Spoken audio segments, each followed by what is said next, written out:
Shalom. First and foremost, I want to give all praises, honor, and glory to Yahweh, Bahasham, Yahushai, Bahasham, Racha Kodash.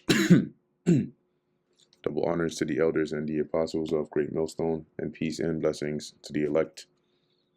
And today we're going to go into the book of Ecclesiasticus, the 46th chapter. And just continuing along, right, with the praising of famous men. Now, as we deal with, starting here with Joshua, okay, it says here Jesus, but it's referring to Joshua. That is a Greek version here of it. The son of Nave, which it's like transliterated Greek, right? Because in actuality, Greek would have been the Jesus. But anyway, it says here, we'll call him by his actual name, Joshua, the son of Nave, which is son of Nun, was valiant in the wars and was the successor of Moses in prophecies, because he took over after Moses, to continue leading the children of Israel, who according to his name was made great for the saving of the elect of God. And what is his name? Hawashai, because that was his name originally, Hoshea, and then it became Yahawashai, right? Deliverer. And that's what he did. He helped, as it says, saving of the elect of God and leading us into the promised land, and taking vengeance of the enemies that rose up against them, that he might set Israel in their inheritance, right? That is their land. How great glory gat he when he did lift up his hands and stretched out his sword against the cities, because the Lord, guided him and strengthened him to be able to lead the conquest. And that's in the book of Joshua. Who before him so stood to it? For the Lord himself brought his enemies onto him. Okay, and basically made him a prey and a spoil before us. Did not the sun go back by his means? And was not one day as long as two? Yeah, at the time of Joshua, the Lord held the sun back to where it was the longest day, where one day the sun didn't go down for the span of 2 days. He called upon the Most High when the enemies pressed upon him on every side, and the great Lord heard him. And with hailstones of mighty power, he made the battle to fall violently upon the nations, because the Lord was fighting with us against our enemies. And in the descent of Beth Horon, he destroyed them that resisted, that the nations might know all their strength, because he fought in the sight of the Lord, and he followed the mighty one. In the time of Moses also, he did a work of mercy, right? Still referring to Joshua here. He and Caleb, the son of Jephunneh, in that they withstood the congregation and withheld the people from sin and appeased the wicked murmuring, right? Because that was when they gave the good report, right, about the land, and basically said, look, man, this is what the Lord sent us to do. We have the Lord with us. We can take this land. But the other spies, right, they came back with a negative report, trying to weaken the hands of Israel. And of 600,000 people on foot, they too, Joshua and Caleb, were preserved to bring them into the heritage, even onto the land that floweth with milk and honey.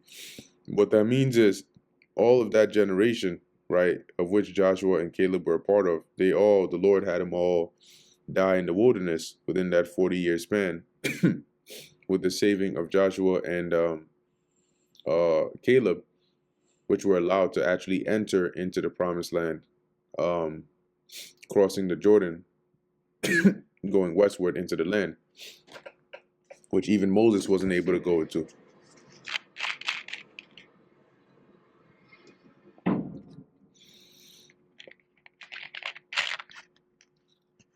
Verse 9, the Lord gave strength also unto Caleb, which remained with him unto his old age.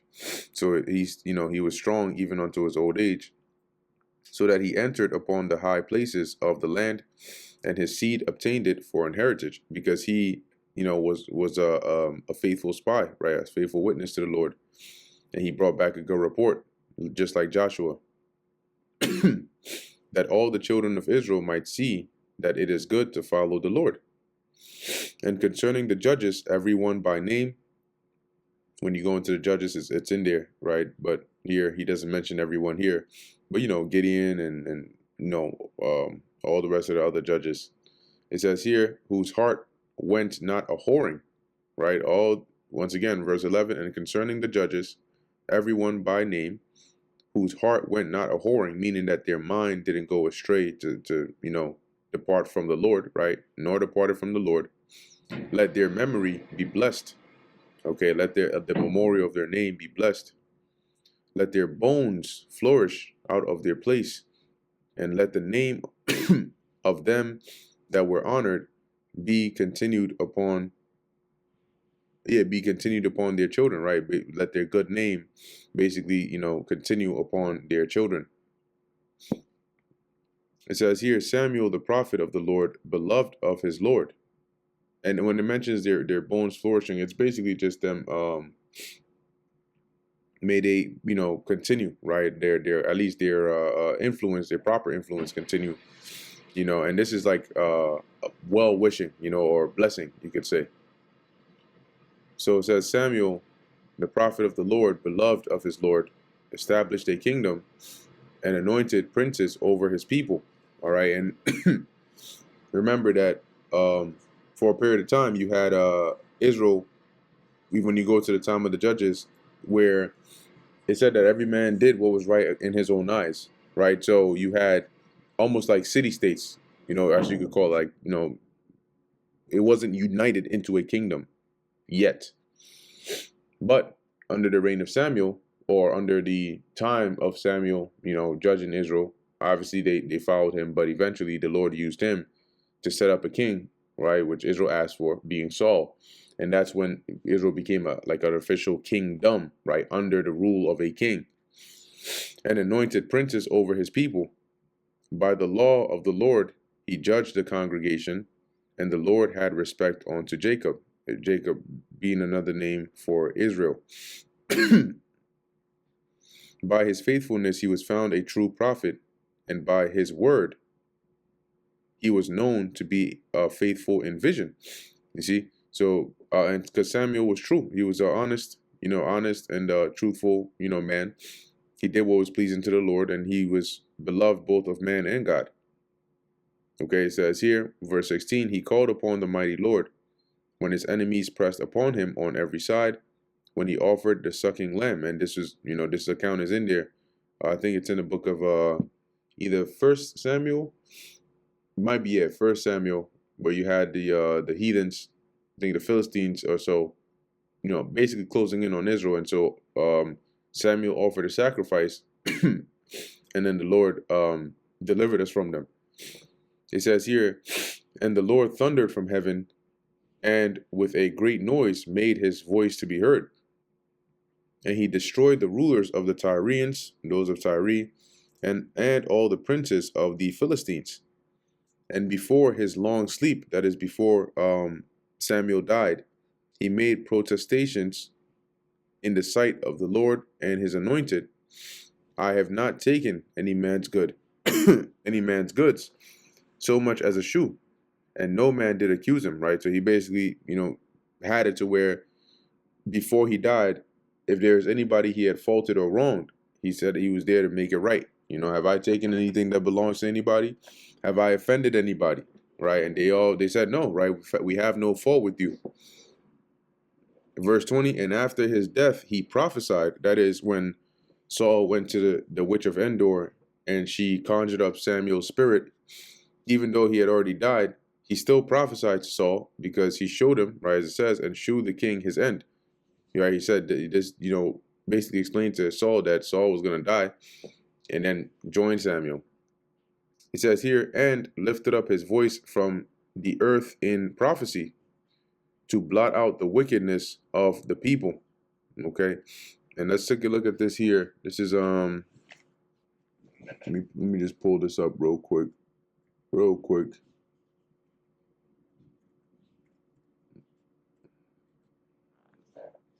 Yeah, this is Sirach, 46. Okay, so let's take a look at that. Sirach 46 and 20. I'm going to read this in the GNTD. It says here, even after he died, he prophesied to King Saul how he would die, how Saul would die. Out of the grave he spoke as a prophet to blot out his people's wickedness. Okay, that's why I mentioned here a true prophet indeed he was. And that brings us to the end of the book of Ecclesiasticus, the 46th chapter. Lord willing, that was edifying to the elect. In closing, I want to give all praises, honor, and glory to Yahweh, Bahasham, Yahweh Shai, Bahasham, Rakha Kodash. And until next time, Shalom.